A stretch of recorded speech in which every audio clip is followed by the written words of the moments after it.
And the bopping begins shortly.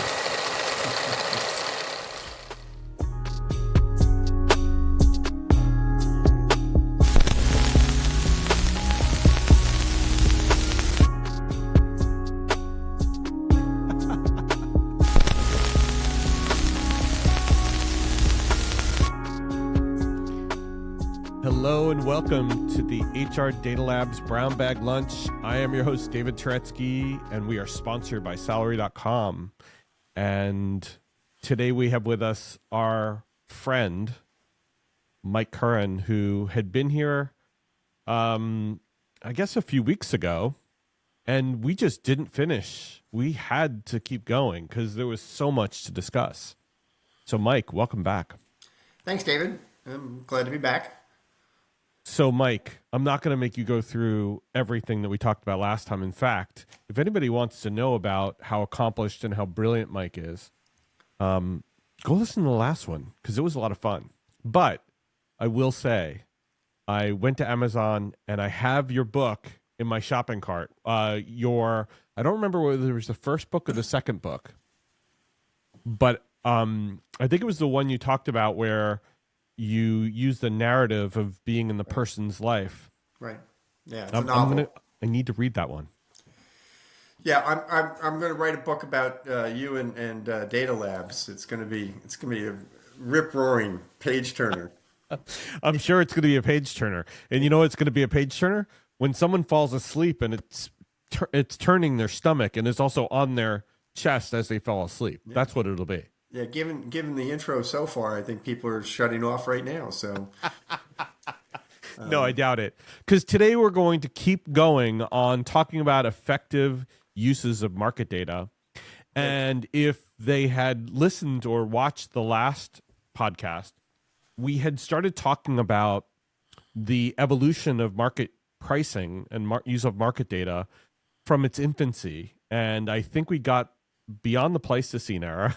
Right. And we had started talking about its adolescent stage. Yeah. And if I can remind you, we were talking about its beginnings and where it started with. I think it was you had mentioned it started with Ford. Yes, industrial engineering. Right? Motion studies. Yeah. They wrote the first job descriptions. In a formalized way. And everyone hates them now for that. Sure. Well, I haven't met clients who actually love the job description process. And yes, it's part of work, and it's part of it's a part of a regulation. You have to have them. But I guess the question is, we know that job descriptions aren't kept up to date, but they're also the basis for doing these types of analyses, right? Sure. So we can't really get beyond them. Well, I mean, I think we did talk about this a little bit in terms of the quality of surveys and what are some of the things that impact the quality of any kind of market data you're looking at. And if it's market, and then I thought, we really were probably a little too narrow in that conversation in the sense that we're talking about actual pay surveys, whether it was, in the old days, salary only or salary and bonus, or then you add in equity awards and you can add in private equity carry and all sorts of different things. And you get into option valuations, et cetera. But there's a lot of market data that is not necessarily on pay levels. It could be on pay practices. It could be on structures. It could be on a variety of topics. Yeah. And in some respects, those, particularly when you get to the board level, are considered more important. So if you're looking at executive benchmarking, you say, well, what did that person get paid? Well, the answer is they got paid most of their money in non-cash instruments. And what do they look like? So if you take plans that are designed off of regular stock, like a restricted stock plan or options, great. We can understand those. We can argue about valuation. But if it's a public company, we at least get to look at that and draw conclusions. Right. But many companies, even public companies, of course, use performance shares and other kinds of phantom awards, some of which, based on their publicly disclosed description, you have no ability to figure out what they're worth or what they might be worth. Right. So, even in cases where, in theory, we have complete disclosure, the disclosure is done in such a way as to confuse and or obfuscate what's going on, and that's by the company. And then you also get the issue with public data, as we talked about with surveys, with the old Towers Parent approach, is we add the current salary to last year's bonus when there was a Right. bonus, and said that was last year's pay, which was Right. clearly just incorrect. Well, the same issue exists with the SEC reporting requirements in terms of share awards, because they're also get into the issue of look back, look forward on these things. And I think it was Goldman Sachs was the first public company that said, this is the amount of money that the compensation committee recommended and that the board approved that we paid our executive officers. And it was A plus B plus C, and they had a D, and here's your total. And it's not what we report in the tables, because the tables have a requirement that doesn't match what our decision-making process is. Is that a cultural issue? Is that a philosophy issue? It's a Wall Street investment banking specific issue that a lot of financial firms then followed. Morgan Stanley was second, and other firms followed it. But what I really liked about it is they were saying to their shareholders and to research analysts or anybody who wanted to look at it, we made a decision on paying John Corzine, on paying various different executives this amount of money. It had a base salary of this, a bonus of this, even though we didn't pay it until January, and all those kinds of things. And Right. a stock award which we felt was worth X. You can value it any way you want, as people do play with valuation. Sure. But we said it's worth X. And in the Wall Street environment, they did not take a discount for restrictions. So if they said, or Morgan Stanley or any of those firms said, we gave someone a $5 million stock award and invest over 3 years, they didn't say we gave them 1.7 million each year for 3 years. They said we gave them 5 million, and that was our mindset.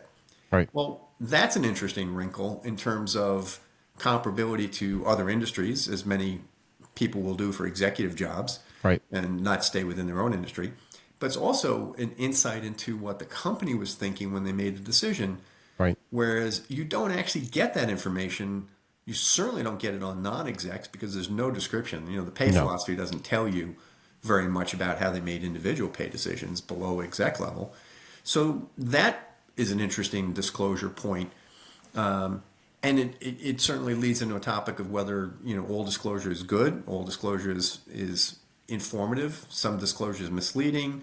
What do you do with it? But there's certainly been an effort over years to have more transparency, and feeling that transparency is the better answer, and it is the better answer, but it is not the only answer, and it doesn't give you the complete picture. So I remember when I another was series in of that. topics. I'm sorry. I remember when I was in that job at Morgan Stanley, and the proxy studies we had to do. We had to read between the lines of what was the intent of the grant for that period of time, because there was some obfuscation in some of the proxy statements as to what was meant when there was a grant in 1 year and you read that it had vesting over the next 3, one third, one third, one third. And so what we would do is actually put that value in each of those out years, not front load it, because it wasn't useful in that year. And obviously there are different schools of thought as to whether it's the grant is for that 1 year and their total direct comp includes all of it, but that also ignores all the past grants that have been given that have the vesting that's immediate or that are over a 4-year period or whatever, but they overlap. And so there's then that, well, there are different ways of looking at it. And so in terms of looking at it from a market data perspective, Mike, and when people are trying to set strategy for how they're paying relative to other companies, don't they have to, not only they have to inform their board, but don't they have to pick an option? Sorry, that's a bad use of words. Pick a method and then just stick with it? Well, the answer is they should pick a method, and the answer is they should stick with it. But I will tell you, without naming any names, I've worked with some public company boards where the board really doesn't understand the mechanics. So the HR function is the gatekeeper on the mechanics, and they sometimes change what they're doing and don't necessarily represent that to the board. So the board says, oh, last year it was $100. This year it's $110. It's a 10% increase. And the answer is, well, we changed the valuation methodology for the stock awards, so it actually went down 32 or went up 52 or whatever it is, and you have no way of knowing. Now, arguably, that should not be allowed, No. and it should get stamped out. But I will tell you, I've certainly seen it happen in very large corporations. I will also tell you that when you get into some industries, and this would be true outside of high tech and outside of financial services, where the pay levels are considered Much exorbitant. Yeah.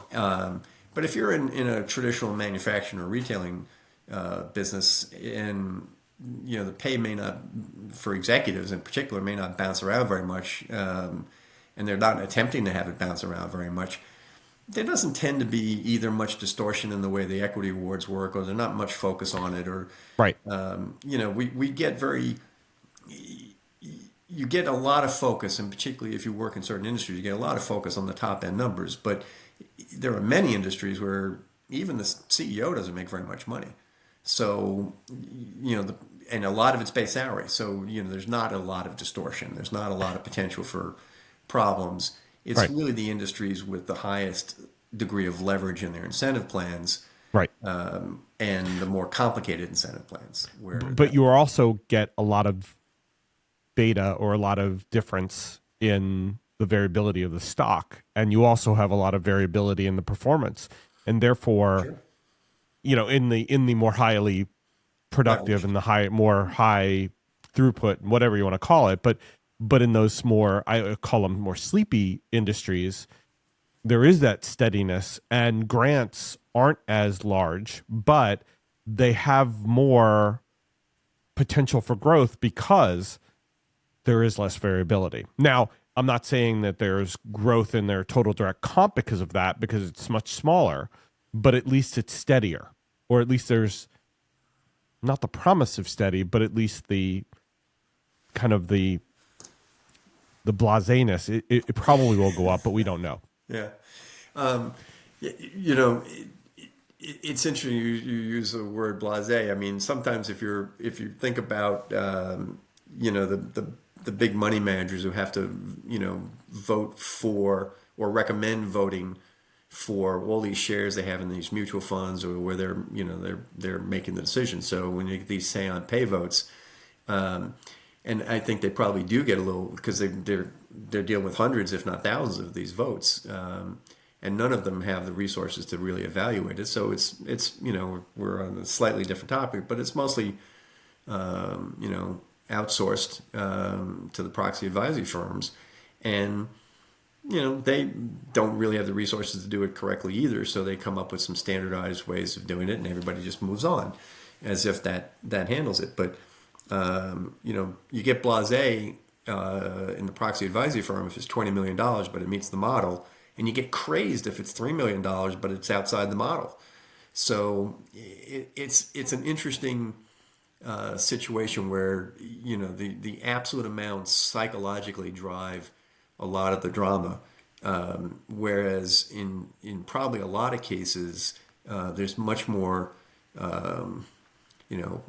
questionable behavior behind the scenes. Sure. With smaller amounts, Maybe, because yeah. people are so focused. If you can make $25 million one year as a CEO at JP Morgan, as he has, and the next year you can get 30, and the next year you can get 20, and you get a lot of stock, and Jamie owns a ton of stock in the company, and your net worth is, who knows how many hundreds of millions of dollars. Right. You're not going to, there's no way JP Morgan is messing around with the way they make those decisions. They Sure. don't have a need to. Right. But if you're in an organization where, boy, the CEO is, barely making $1 million, $1.25 million or something like that, and then if that PSU paid off or got valued a certain way, would have generated an extra $500,000, that's where you're much more likely to have, Right. shenanigans, for choice of a old school word. Right. But because that actually matters, then there may be some optics there, right? Sure, but again, it's not. If you're Fidelity or Vanguard or State Street, who are the three biggest, I think, in terms of managing funds, Portfolios, yeah. you got to put screens in terms of where you're going to focus your energy and attention, Well- and you are going to focus on the high profile ones, some of which, Tesla, Yeah. that stock grant was ridiculous. Or Yeah. in the Challenged in old, court. yeah, in the old days, some of the oil companies, Aramco, the Right. CEO there was often one of the top five paid executives in the Sure. world. There was a client, I won't mention their name, where they said we have to give the CEO $100 million stock option grant, otherwise he'll leave. And it's like the guy's been with the firm forever. It's his legacy. You're not leaving for any reason. You want to give him $100 million stock award because you think he's worth it, fine. But don't pretend it's Right. because of another reason. So Right. again, not market data effectiveness, but But you do get into issues with organizations trying to create a rationale for something they've done, right. which the point earlier that is legitimate that we are talking about relative to market data is now how do I as a person in another company, a competitor, how do I evaluate that because I don't really understand what they're doing or And why they're doing it. that gets me to a question which I think a lot of people would ask, which is how do you take all of the data that exists and cut through the noise to find the insight? Because there are so many points of data. Like you mentioned, the $100 million grant, it's maybe an aberration, but if we looked at it in the context of I'll just use a statistic that gets screwed up with this, an average for the other CEOs in the oil industry, that $100 million is going to have an effect, probably. I mean, maybe not. We're talking $100 million here. So, but seriously, how do people cut through the noise to get to insight when it comes to market data with all of So the crap going on right now? yeah, so now we'll get down into the weeds here a little bit, but and this ties into your comment before about having a standard approach or an agreed upon process for doing things. I think most reasonable analysts, and by that I don't, it could be a research analyst, it could be a compensation analyst, but Sure. people who have that analyst mindset, they will typically, scientists also, will typically say, use the median, not the mean, Sure. so that the outlier gets, not necessarily ignored, but doesn't distort the answer. So that $100 million Right. person, when everybody else makes a million, doesn't raise the, you say the average is $50 million for two people data point sample as Right. opposed to right.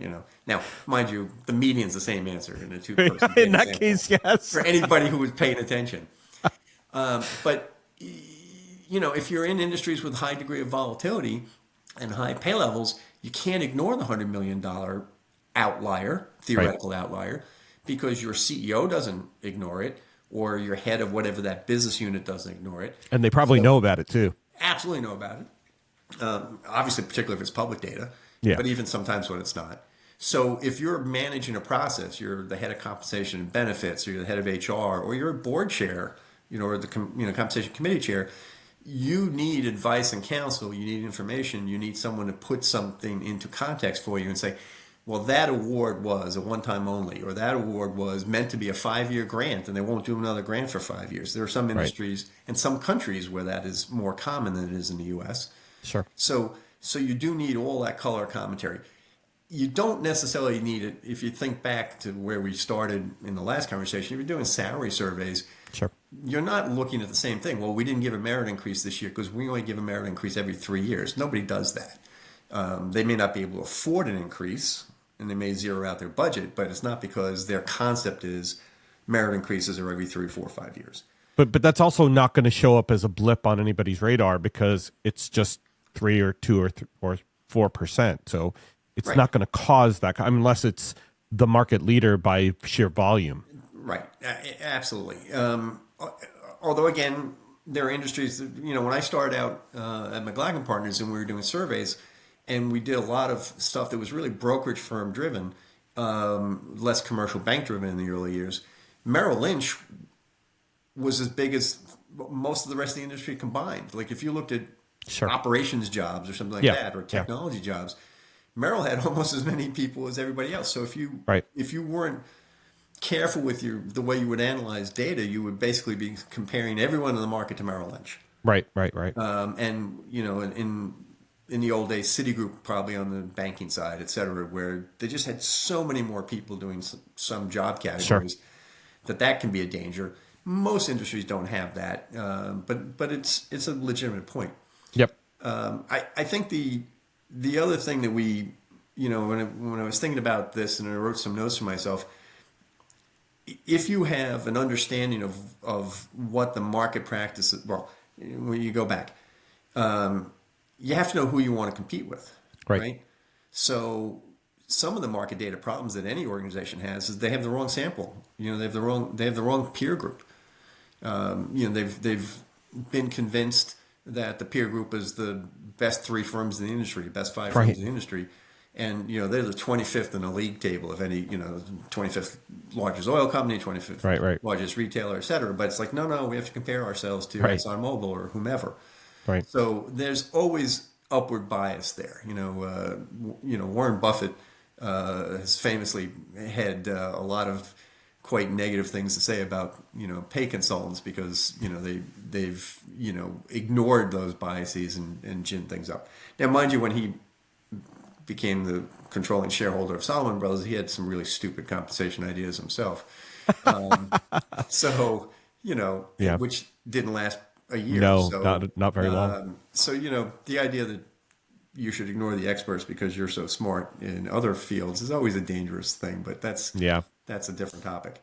I think you have to know what you're trying to get at, what information is available, what information is not available, how the that phrase that came up, I think it was Donald Rumsfeld, the known unknowns. Right. Right. So what we don't know about market data in our peer group, what we don't know about the provider of the market data in terms of their methodology, what we don't know in terms of the inside analysis approach that our team has used, but by the time you get to senior management, they don't know whether you're using the median or the mean. Right. And shocking as it may seem to some people, but you probably experienced this, you're dealing with all these Harvard MBAs, and they go, what's the difference between the median and the mean Yes. again? And you're like, Yeah. oh God, didn't you take a statistics course? Yes. And Well, what was even more fascinating is when you had to explain to them that there was a difference between employee stock options and stock options that you traded. That was even more fun. And you were dealing with investment bankers. And yay, that was yeah. Well, like, why can't I give this to my kids? Yeah, they can run a Black Scholes model on it for you, though. If you just give them some data. Yes. Yeah. So I think those are important considerations to having effective market pricing or market data. It's having a management team that is willing to do things in a consistent fashion that doesn't change for the flavor of the month because it suits them or they just have a whim. One of the nice things about, we both share a Morgan Stanley heritage. Yep. They changed their approach to things ever so slowly. There was no conscious internal conversation that I'm aware of which said, oh, don't change things because change is bad or anything like that. It's just that consistency in approach, coming to something that works and staying with it means that comparability exists. Yeah. And we may have made a mistake, for instance, but if we've, not that they were trying to do this, but if we continue to make the same mistake, at least we're comparable. Consistent. Yeah, exactly. Nobody's recommending that, of course. But No. Ignorance is not bliss. The ability to say we prepare our data. I'll tell you one example. When you do consulting work and you work across a lot of different firms, one of the fascinating things that you see is how organizations change their internal presentations. And it doesn't necessarily mean that they've changed their data analytics approach, but the way they package it up for senior management or the board varies. And sometimes it varies every year. So, I've been the board consultant for firms for, 5 to 10 years in a row at times. And you're like, why are we showing it this way now? Oh, and, fill in whatever blank. And Right. sometimes it's a good reason. Sometimes it's not such a great reason. So, consistency in approach when you can have it is really useful. It's useful for the management team. It's useful in particular for the board because they don't look at this stuff. Even the compensation committee does not look at these kinds of things on a really regular basis. You may say, well, that's their job. No, right. but any given Tuesday, they're doing something else. But Mike, one of the things I found is, especially when we're talking about board presentations and executive presentations, is they'll look at last year's and they'll go, this is a little different. Why? What's different about it? Because I'm looking at like they'll actually bring last year's with them and have this year's and be comparing it and going, okay, this number is different than what it showed last year. Why? What did you revise it? Yeah. And so if you don't put footnotes, you're screwed. That's either bad internal work, or it's bad consultants, or it's a combination thereof. Yeah, you can't. I mean, a CEO gets away with saying lots of things because they're in charge, and a department head within their department, same thing, etc. But when you're doing staff work, you have to be as precise as possible, as consistent as possible. And you have to be transparent. You have to say, right, there's a change in the peer group. Right, Or, exactly. or the firm has agreed to utilize a different benchmark target. Like we Right. had a client that for a number of years said, our goal wasn't median. Our goal was which was a unique McLagan statistic, third high median, which is a crazy target. Like, but that's what they decided they wanted to be. And Yes. here was their rationale, to be fair. They decided third high median meant that was the middle of the pack for the top five. Okay. And Yeah, they that makes said, we sense. want to be a top five player, and we don't want to be overly aggressive, but we don't want to undersell either what our requirements are. So third high median. Okay, right. Did they understand what that really meant? No. And you try and explain it, but whatever. So they got a new CEO, and he said, "Where the hell did this target come from?" He had never heard of any such thing in Yeah. another Well, organization, yeah. and it went away, as it undoubtedly should have. Yes. So you have reasons why you do want to change and why you want to do things differently, but from the staff work perspective, and I include any consultant in that, we're part of the staff in that sense. Of course.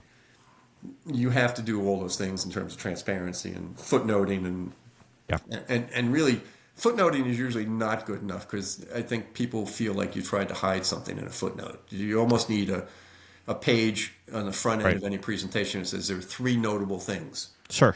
Absolutely. so that you're really upfront. You're confronting it up front. You're Yeah, being well, upfront about it. and people don't read.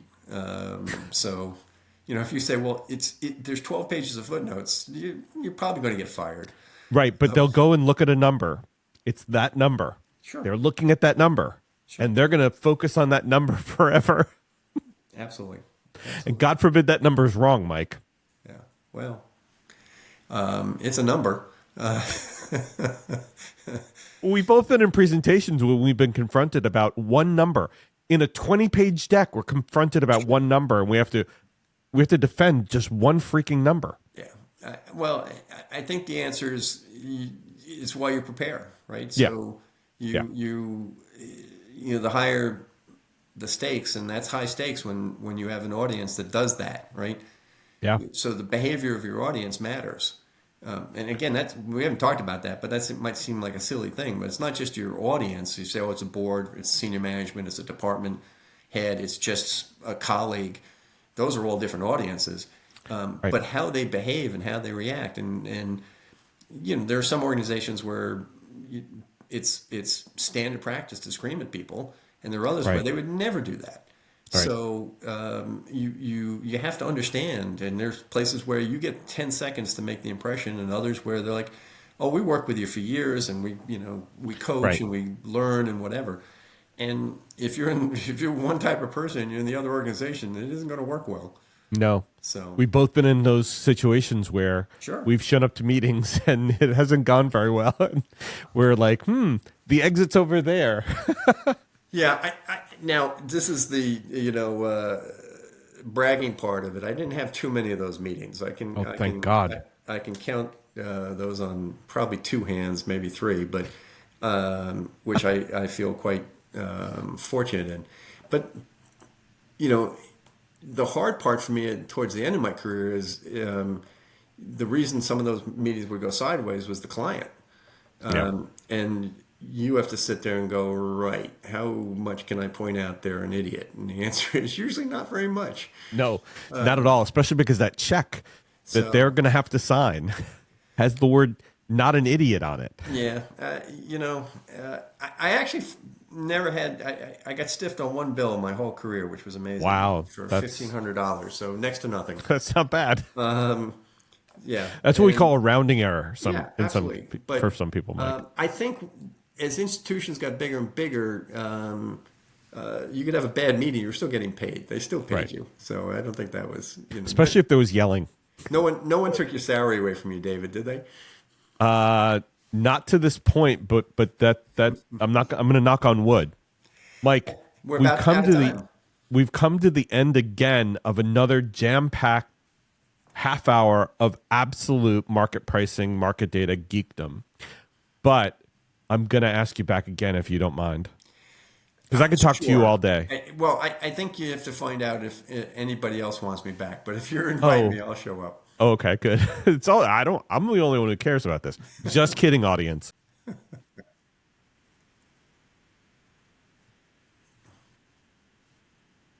Terrific. Thanks, David. Bye now.